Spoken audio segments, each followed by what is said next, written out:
Sometimes nostalgic things are best left forgotten. Tuesday was computer lab day, the best day of the week. Mrs. Henson's 4th grade class would line up, single file, and march down to the end of the hallway. We would shuffle into the computer classroom and take our seats at the colourful Macs. Typically, we would spend the first half of class learning the names of hardware parts, followed by an educational spelling or math game. There were rare occasions where we had the entire hour to ourselves, free to play the games we wanted. Most of my classmates spent their time traversing the Oregon Trail, rolling around in Bugdom, or racing cars in Cavemen. The game I played was not very popular.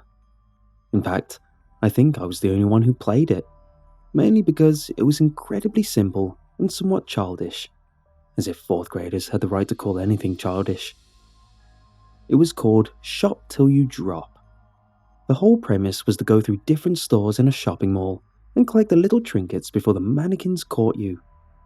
It was set in the first person, and your score would increase as you picked up teddy bears, clothing items, shoes, etc., all worth varying amounts of points. The mannequins all stood in silly poses, like a ballerina dancer or a guy flexing. They would slowly move towards you if you spent too long in a store, and you would have to maneuver around them to reach items worth more points. The goal was to get to the mall entrance with at least 1,000 points and not have any of the mannequins touch you. I never got to the end. As easy as it was to get the points, I was always caught making a break for the door. Every time I would hold down the R key to run for the entrance, and a mannequin would come out of nowhere and block my way. It was always the same one, a male figure in a black suit, tipping his top hat towards me, his other hand outstretched, palm face up, and he was bent over in a graceful bow. No matter which route I took, the suit would pop up in my path, and I would be forced to start over. Despite my frustrations with the game, I played it every chance I could.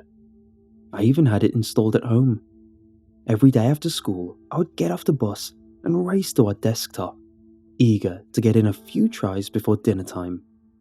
I double-clicked on the purple shopping bag icon labelled Stud, and the welcome screen appeared.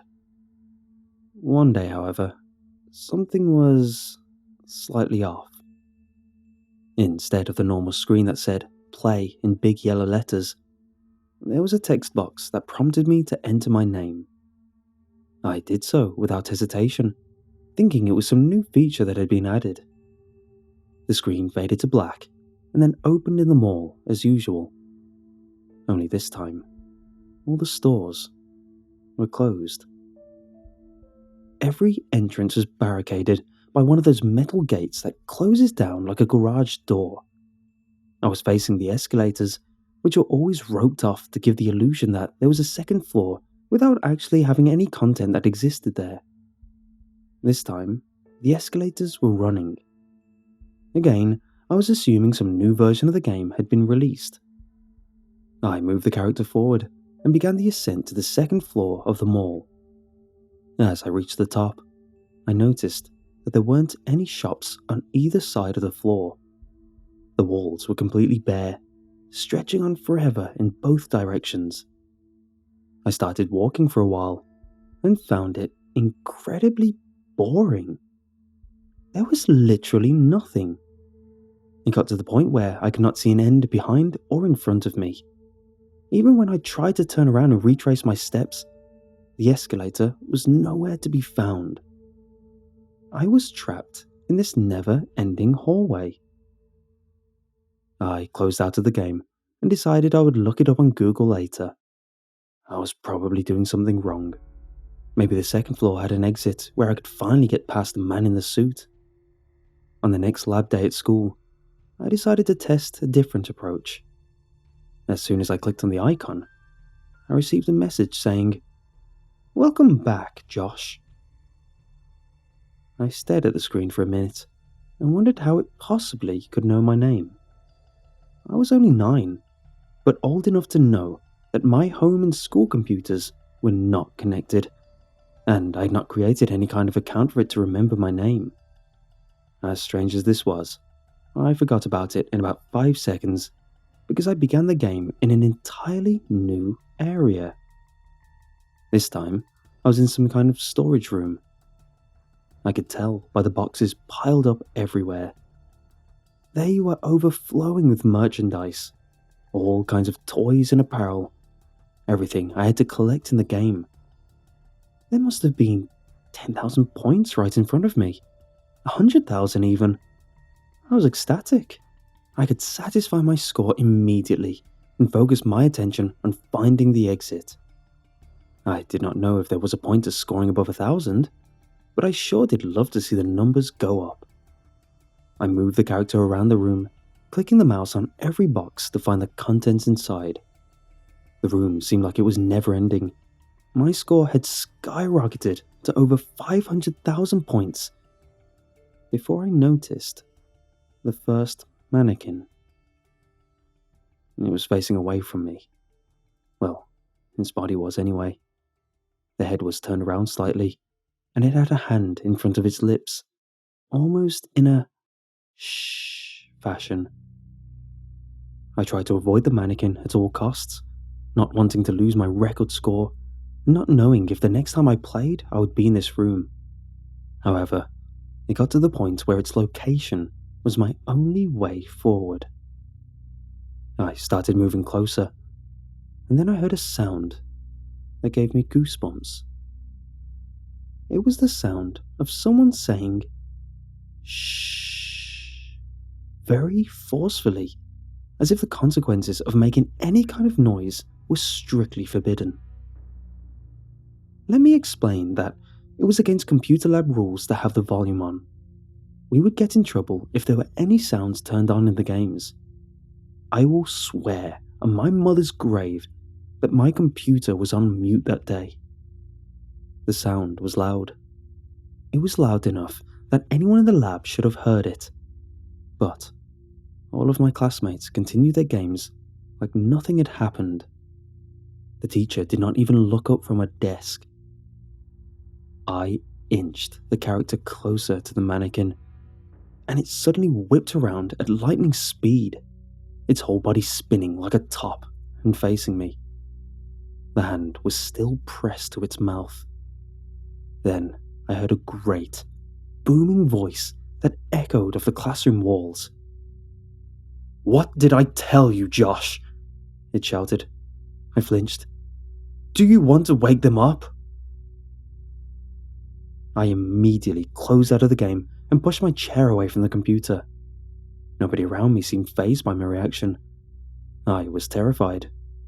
I went home and went straight to my room, not bothering to even try the game again.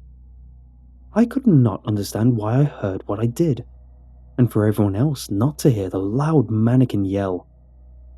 I was both scared that this cartoonish game had turned dark, but also frustrated that I'd lost such a high score and made no progress at finding the exit.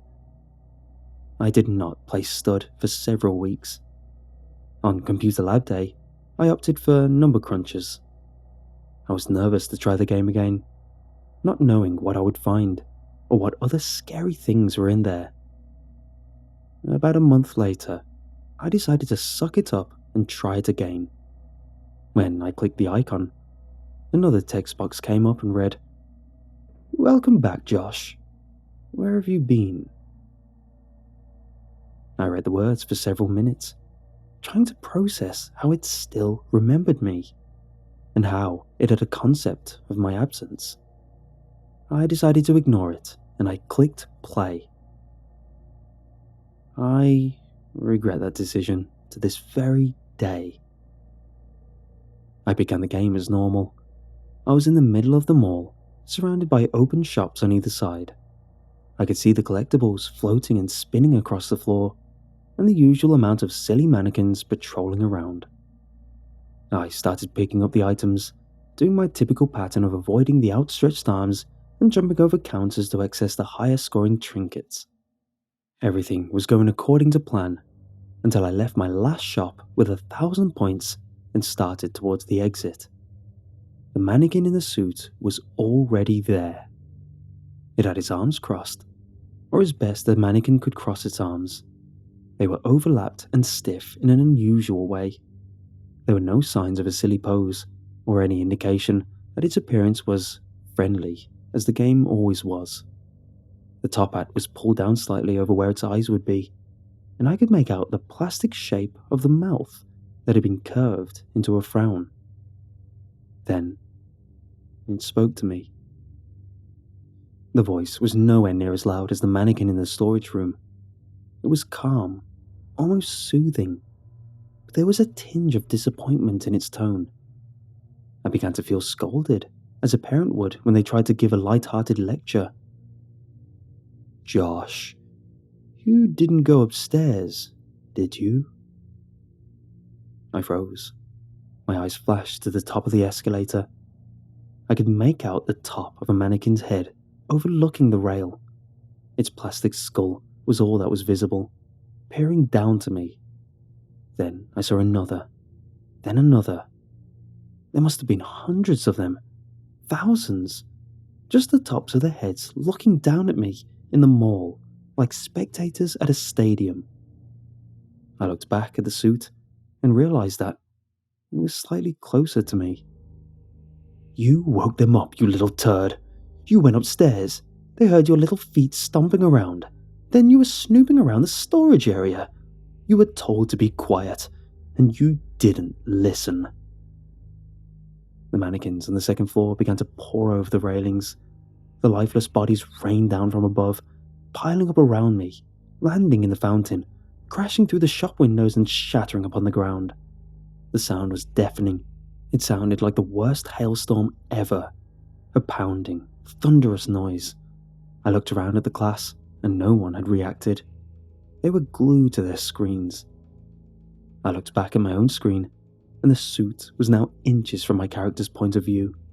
Its plastic face was gleaming. It burned like the sun in front of me.